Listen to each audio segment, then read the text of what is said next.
There is the remnants of my day. You can see all those cans that I got planted. Pretty awesome.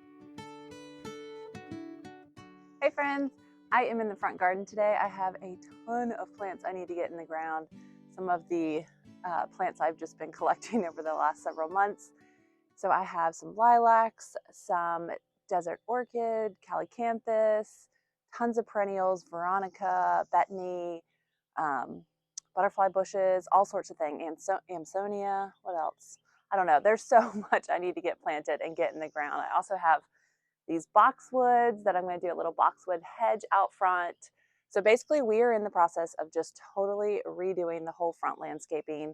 It was a blank slate. When we moved to this property, there was just a couple perennials and I think one tree out front, and that's it. And we have just slowly been chipping away at making progress at redoing the landscaping. Last year, we spent pretty much the entire growing season grading the front beds, bringing in tons of dirt, rebuilding things.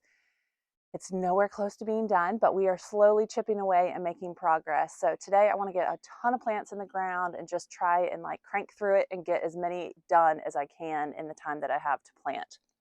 So I want to just set the camera up, show you what I'm planting, and at the very end, I'll walk you through all the plants that I ended up getting in the ground and where they ended up. So let's get started.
my goodness, y'all, I am exhausted. That was quite the marathon of planting. I ended up, I counted, I think 72 cans that I ended up planting. So that's a lot. Had to take a few breaks because it was just so blazing hot today.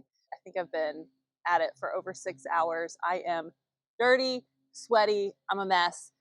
Had to take plenty of water breaks. It was upper 80s today. It just felt like it was the middle of summer already. So I was not quite prepared for that. And I think we're supposed to hit 90 tomorrow, which is just bananas for this time of year. But real quick before I lose the daylight, I want to show you everything I got planted today and what all is planted where and how things are looking in the front yard. Good morning. It was kind of a comedy of errors last night when I went to go film the tour of everything that got planted. My mic pack died, and then my neighbor was mowing, and so I was just trying to use the camera audio, and that wasn't working because the mowing was so loud.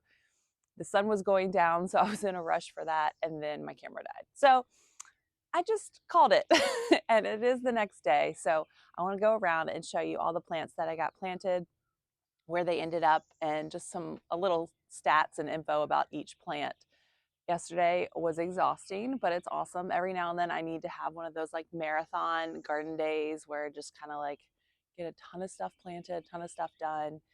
This week it's supposed to be pretty brutal. I think today alone is supposed to be 89, 90 degrees, which is unseasonably warm for our area. So I have to get drip run to all of these plants this week. That is like number one priority.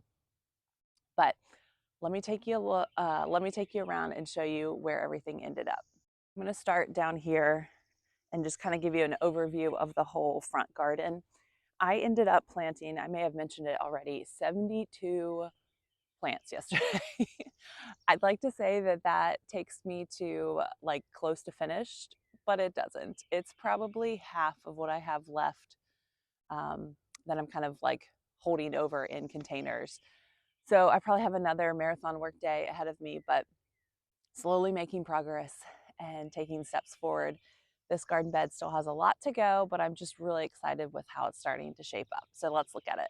This is the front garden, and if you remember from my previous front garden tour video, I showed you the before of what this bed used to look like, and it kind of stopped right about there. It was a very short, narrow bed, and we spent pretty much all of last year hauling in dirt, kind of regrading and just extending this flower bed quite a bit. So it's much larger than it was, and had irrigation run. And so now this year it's kind of like the fun stuff, making it, look pretty and get all the plants in. We do plan to like get this edge nice and tidy. I like tidy edges, and we've just not gotten there yet. It's not on the priority list yet. But there will eventually be probably right about here, a gravel walkway is going to cut in and then go up the center. And then let's just walk that so you can see. So this will be a gravel pathway. It will turn this way and kind of go in between the orchard and around the bed, because we will have a seating area on that side of the house.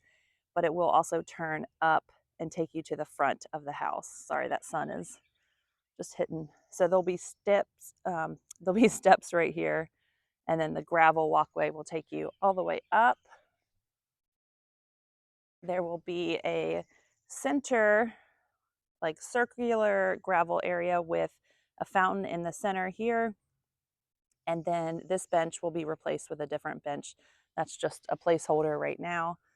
But the idea is trying to create just different garden rooms, visually kind of create just different vignettes that you can see, but for your eye to be drawn upwards, because there'll be this fountain here. It won't be a huge tall fountain, because I don't really want to obstruct the view of the front of the house, but there will be a fountain there. And then around the circle, this will be just kind of like a little cut through path. I'm hoping to use like flagstone or slate pavers here, just so you can cut through and get to the garage easier.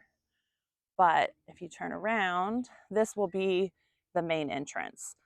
And so I tried with plantings, I want things to be similar, but not 100% symmetrical on all sides. So you'll see some things that are repeated on all four corners, or I don't know, quadrants of the circle, but not necessarily identical. So like I have this arborvitae, a beautyberry bush, and the muscari here. And over here, I have the same arborvitae, the muscari, and the beautyberry bush. But because I created a different kind of vignette over here, I repeated the, oh my gosh, I'm blanking, the Stackies, the Helen von Stein. I have those duplicated on either side, but it's not on that first side that I showed you. So there's like just little similarities. And I repeated the beautyberry bush over here for some continuity. But then if you're looking at this quadrant, I have a Japanese maple. So I kind of want things to be balanced and there to be, you know, some continuity, but not, I did not want it 100% symmetrical, the same, and like create a totally formal garden. I'm kind of going for more of an informal country garden is my goal, but with like um, some formal tendencies, I guess. I don't know. So like this boxwood hedge is going to be curved out. That I did not get planted yesterday. That was kind of the last thing on the list, and I really wanted to get them in the ground. I just ran out of energy, to be honest. Waiting for these tulips to die back. Gosh, it's so painful. I'm like toying with the idea of just pulling them and moving them somewhere else where I don't mind looking at them dying back because it's pretty painful to watch. So that gives you kind of a lay of the land. This is also going to be, there's going to be edging with gravel here. These little stepping, I don't even know what they are. It's just a placeholder to kind of cut down on dirt until we get the gravel down. But it should look really pretty. You can kind of see the outline of the circle. I'm really excited with how it's turning out. I think it's going to be beautiful, especially once everything grows in and matures. Oh, waiting for a young garden to mature is a lesson in patience for sure. All right, so let's start at the bottom and I'll show you everything that I planted. So the next steps in this whole front yard redo is to get the drip irrigation down and then mulch. And I did throw down some fresh mulch just to kind of, because I really just wanted to see that fresh mulch look and just kind of get a glimpse of what it's going to look like when it's done. And it's going to be so pretty. And then once we get the mulch down, we will start probably working on the gravel walkways. So starting here in this front corner up front, this is Amsonia Blue Ice. I ordered some perennials that I couldn't find locally online and ordered them in like small quart size just for cost effectiveness, knowing that they will eventually get bigger.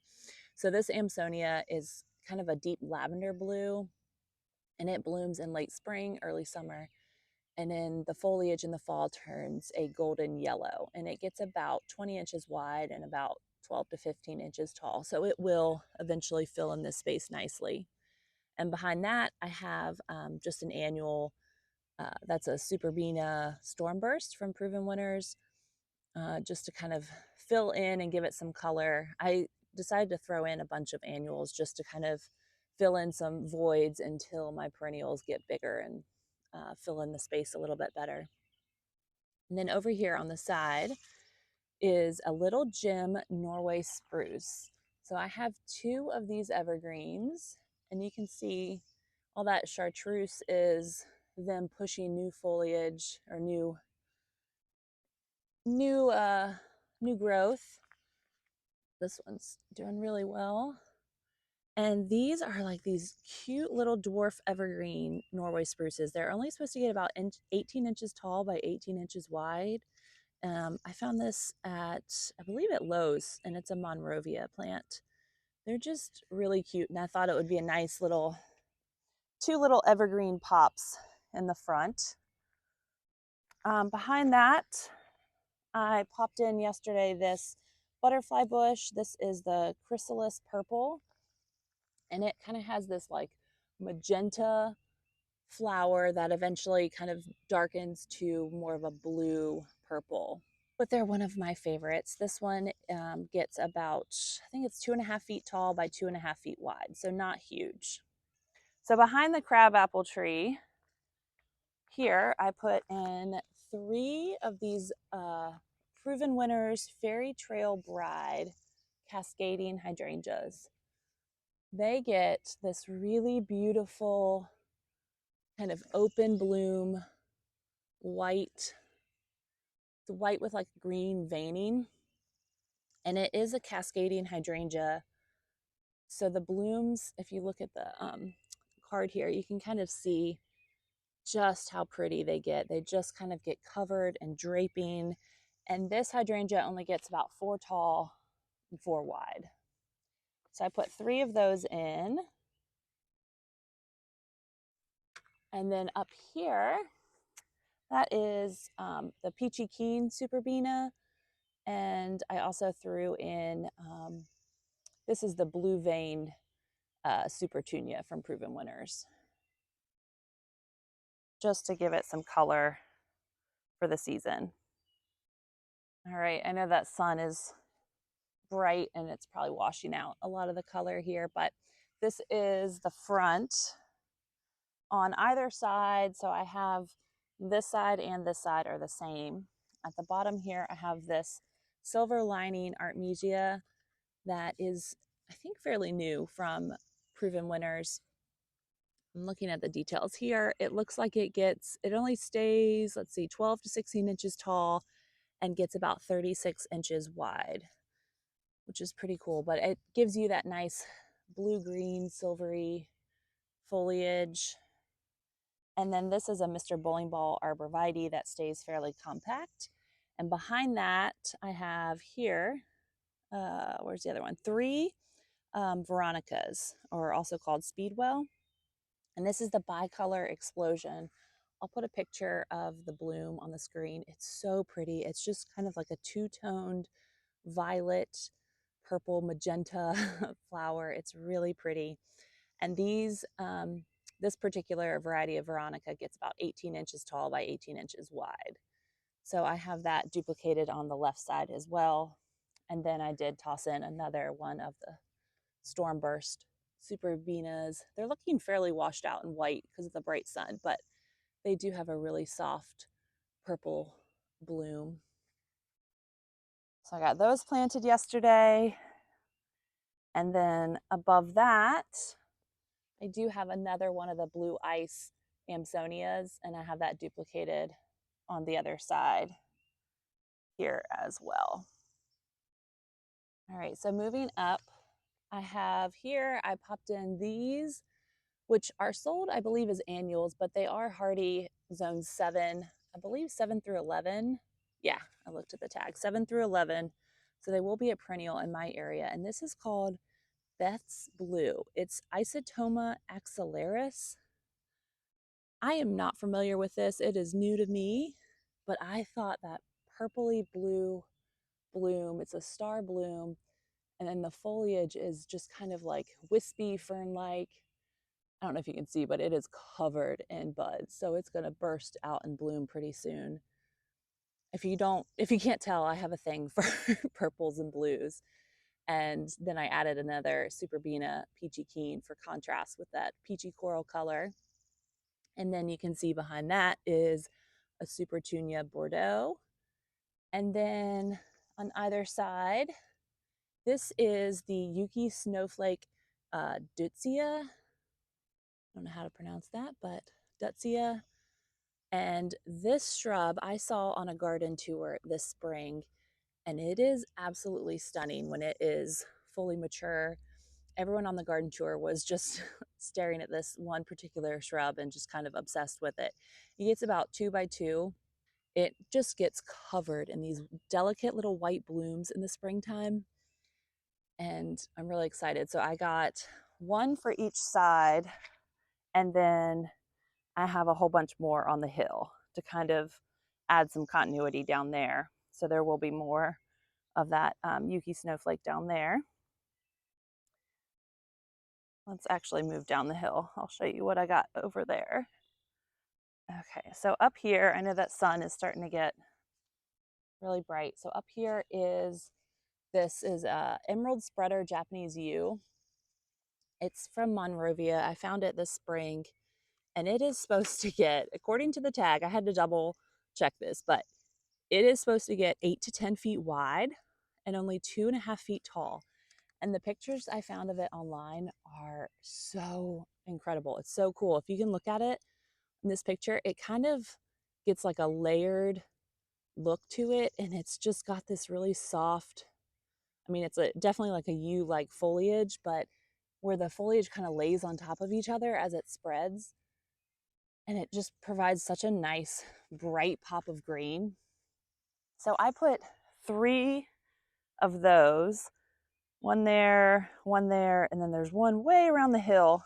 So I put them on the hillside, hoping that with time they can kind of really just fill in this whole area. I don't know how fast they grow.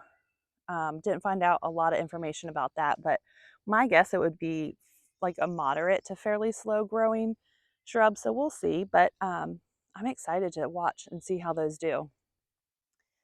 And then down here surrounding this very, very tiny blue spruce, um, you know, evergreens are extremely expensive. And we came across this one and it was just really cute. It's actually put on a decent amount of growth since we planted it last year, but um, you know, in like 15, 20 years, it'll be a beautiful tree. It's fine. It's fine. We just, you know, have to be patient sometimes. Sometimes evergreens, you know, I can find a good deal on them and get a bigger one, but just to save money, we put a tiny one in. So it's just, we kind of laugh every time we see it, but one day it'll be a big, beautiful tree. So around that is more of the Dutsias, the Yuki snowflake. So that's surrounding the blue spruce tree. And then that's another one of the emerald spreader Japanese yews. And then the third one is way down there. So you can see here the change in the mulch. This is the mulch that we use. It's a 50% compost and 50% shredded hardwood mulch. And because our soil is just terrible and is so like really compact clay, we decided to use this compost blend mulch just to kind of add back to the soil and hopefully improve it over time. We ran out and we had a free chip drop, so we just finished this side of the bed with the just wood chips. But once we get the irrigation down this week, hopefully, and get this area mulched, we will mulch the entire thing with this darker compost mulch blend. So it'll look a lot better and less like jarring to the eye. I mean, this mulch is like really reflective and bright because it's just so washed out wood chips. But you can see in here we also have some blue star junipers. There's some viburnum down there, some other things. But as far as what I got planted yesterday, it was these Japanese yews and the Dutsias.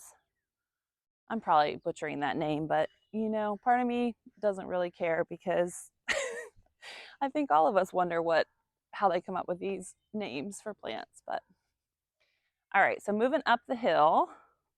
So up on top here, the kind of anchor point, other than eventually a bench, is this Venus dogwood. We planted this probably about a month ago now, and it's starting to bloom, y'all. I'm so excited. If you didn't see, this is like a tree that I had to track down. It's one of my favorite dogwoods I've ever found. Eventually, this bloom will get to be like the size of my hand. It's like 5 to 6 inches wide in maturity, and the blooms are bright white. So they're just starting to turn from this kind of creamy green to a white. In the next few weeks, they'll whiten up a lot. I don't anticipate them being like the huge bloom, probably for a couple more years. But the thought was here, eventually the dogwood will create a little shade for the seeding area. And then all around it, I have some scented bloomers. So I have some peonies and then some Itias. And behind it, yesterday I planted these 3 lilacs. And you guys, they are outstanding. They smell so delicious. It's my first time growing lilac because we could not really grow lilac down in North Carolina where I was. Let me see if I can get a good shot. They are just covered in this purple bloom. It's the Bloomerang Dark Purple Reblooming Lilac from Proven Winners. It's supposed to bloom in the spring and then again in the fall. And if you're anywhere in the vicinity of these lilacs, I mean, it's just so fragrant. You can smell it all over. So I put these 3 lilacs in yesterday, and they're gonna hopefully grow up and just kind of create more of a screen. They're not going to grow together by any means because they only get, if you look here, ooh, it won't focus. Oh well, they only get 4 to 6 feet tall and wide, but at least they'll kind of provide a visual backdrop here, because eventually we're going to plant a whole bunch more beds out here and trees, and I just kind of want to section things off so it feels more like smaller intimate garden rooms. Over here, I planted, this is the sweet shrub Calicanthus, and I believe, I'm forgetting now, but I think this is the Aphrodite variety. And it just gets covered in these blooms that's like a burgundy. They're so dark and so saturated in color, but still like muted. It's really pretty, and the fragrance is really nice. So this shrub, you can see it got bit by the frost. We had a late frost this year, and all of my trees and shrubs had leafed out, and all that tender new growth just got zapped by the cold. It was so sad.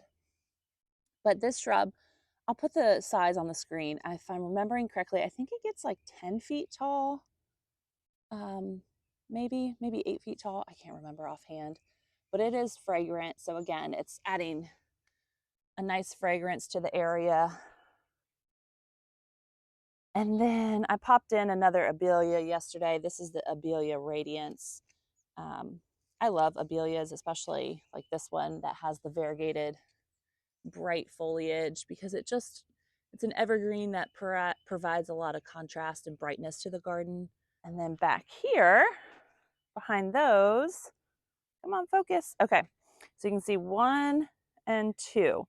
Now these both got really zapped by the late frost that we had. So you'll see a little tip damage, but they'll push new growth and they'll be fine. These are the Chiltapa El Ninos from Proven Winners, the desert orchid, and they'll get covered in this really pretty kind of purpley pink bloom that, I know they say it resembles an orchid. It almost resembles kind of like a snapdragon bloom to me as well. And they get huge, like upwards of 10 feet tall. So our plan with these, you can see, we want to limb them up. So create like a small tree out of them.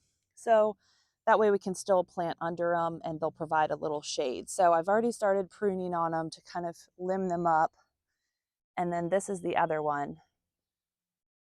I kind of did the same. And you can see the foliage. Look at it. These poor guys. They got zapped. Woo, focus. You can see all that frost damage. But then they'll have this really pretty green leaf once they push out new growth. So I put 2 of those in yesterday in the hope, I'm just trying to create more height and eventually some shade in our garden. 2 things that we are severely lacking. I mean, it's like if you look out front, it's just flat. So we've got a long way to go, but I did get a lot done yesterday. So I just thought that would be really pretty because this is the front porch. This faces west. So eventually it can kind of grow up and we'll limb it up and just kind of create a little shady spot over here. We did decide, my husband and I were out here the other night, and we did decide I'm going to take these arborvitaes. These are a dwarf arborvitae that only get like 2 by 2. We're going to move this whole hedge forward. So it kind of starts probably more in line with this step. So move it forward about 2 feet, 3 feet, and do that whole hedge here. And then behind it, I'm going to plant a bunch of hydrangeas. So there's a hydrangea hedge that kind of comes up over the arborvitaes in front. I think it'll be really, really pretty. And I will eventually prune these so they're just kind of all one big hedge. These are the new gen boxwoods that I picked up that are supposed to be resistant to the boxwood blight and have good leaf miner resistance. And they're not supposed to bronze out the way that a lot of the boxwoods do in the winter.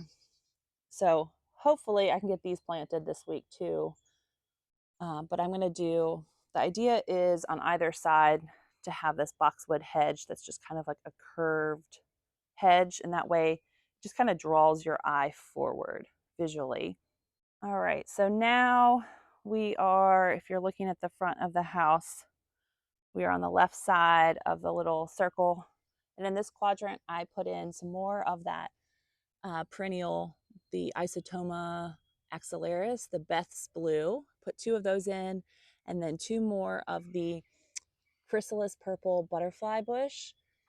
And I do need to get, I want to get 1, 2, and 3 of the Pugster amethyst buddleias, because on the other side, whoop, try and move without making you dizzy. On this side, you can see I have 3 of them. I have all 3 of those. And I think that so I did the Pugster amethyst because they stay like 1 to 2 feet tall and wide, very compact. And then these just get a little bit bigger. And I thought the 2 colors of blooms would look really pretty together, kind of mixed in. So I want to create that same look on this side. So I need to grab 3 more of those buddleias. But for now, it kind of looks funny because I don't typically plant in 2s, but that's what it looks like for now. So this is the Humalo Betony, and I put 5 of them in amongst these Iteas just all around here. And they get about 18 inches tall, 18 inches wide. And then over here, you can see I just kind of copied what I did on that other side. So I added those chrysalis purple buddleias, already had those Pugster amethyst buddleias in, and then some more of those Beth's blue. These are a little bit more in bloom. You can see the color is just so pretty. This is the autumn moon Japanese maple, and it gets these really pretty wide moon-like, like a full moon leaf. It's just really pretty. There's a good example. It's a very young, small tree, but you know, eventually it'll get bigger. And then here I just threw in, these are some osteospermums. I believe it's like voltage white is the name, and it's a white osteospermum with kind of a yellow backside, so it makes them kind of glow. And then just threw in another supertunia there. So back here, these peonies will eventually get planted. They're still in their containers because I didn't want to plant them while they were in bloom, and they are just covered in buds. So once these bloom and do their thing, I'm going to put them in the ground here. And my irises just started opening. They're such a pretty, pretty light purple blue. These irises were one of the only perennials that were here when we purchased the house. So I don't know the variety, but they're beautiful. I love them so much. So eventually, once we paint the house this spring or summer, I'm going to put a big trellis on this wall. It's actually going to be 3-paneled trellis, and then I'm going to put climbing roses. So there'll be the climbing roses growing up the wall, the iris, and then the peonies. And then coming around here, oh, my alliums. I don't know if I've shown you my alliums are in bloom. Aren't they so pretty? I want them to kind of pop up over the back of the boxwoods. Isn't that sweet? Okay, so back here, this is a shade garden. It gets a little bit of morning light just kind of right here in the early morning, and then it's shade pretty much, I would say, most of the day until just before sunset. It gets a little bit more light. So I popped in some ajuga, and this is the Burgundy Glow ajuga, which I love. It's like a really light sagey green with a purple. And I'm just hoping these kind of eventually just fill in this area all around, and really, I probably need quite a few more, but I just want to kind of create a carpet of that burgundy and light sagey green variegation for contrast against all my hydrangeas. Oh, there's a tag I left. This is the purple Chablis dead nettle lamium. So I put a lamium here, and that kind of ties in with the variegated light sage green of the Ajuga. I want to get a few more of these to just kind of pop in all around here, because I think they just provide such a nice bright pop, especially in a shady garden. So this garden is just full of my endless summer. It's the original endless summer hydrangeas. I have the Jack of Diamonds, I believe that's what it is, Brunnera, some oxalis, another Japanese maple, and some camellias back there. This is one of my favorite little gardens because we don't have a lot of shade, so it's just really pretty back here. So I'm looking around. I think that is just about everything that I got planted yesterday. Obviously, I have some more to plant. I need to get those boxwoods in the ground, eventually the peonies, and I forgot I do have these, what are they called? I forget. Oh my goodness. The Lithidora Heavenly Blues for a ground cover, and it's got that bright blue and purple bloom. Eventually, I have some for each side right here where the tulips are. I'm going to just put the Lithidora there as a ground cover. But I'm waiting on those tulips to die back. So I have a lot more work to do in this front garden. A lot of things need to grow up and mature. And that may not look like 72 plants, but it was all in all. It was a lot of work yesterday. Got everything fertilized, watered in. So hopefully today I can get everything hooked up on drip, and everything can start growing. I'm excited to see how it all fills in this growing season. And then, like I said, the plan will be to get the irrigation down, get fresh mulch, and then start working on this gravel area, which that is what I'm most excited about, because I think it's really just going to transform this whole area. I've got a lot more projects coming up this week. Like I said, the drip irrigation, putting down more mulch. I still have so many more of my seedlings to get in the ground, all my cut flowers out back. I mean, there's so many more projects coming down the pipeline. I really appreciate you watching this video, and thanks for gardening with me. Click this video to see what this garden looked like just a month ago and to see the transformation that has happened over the last year.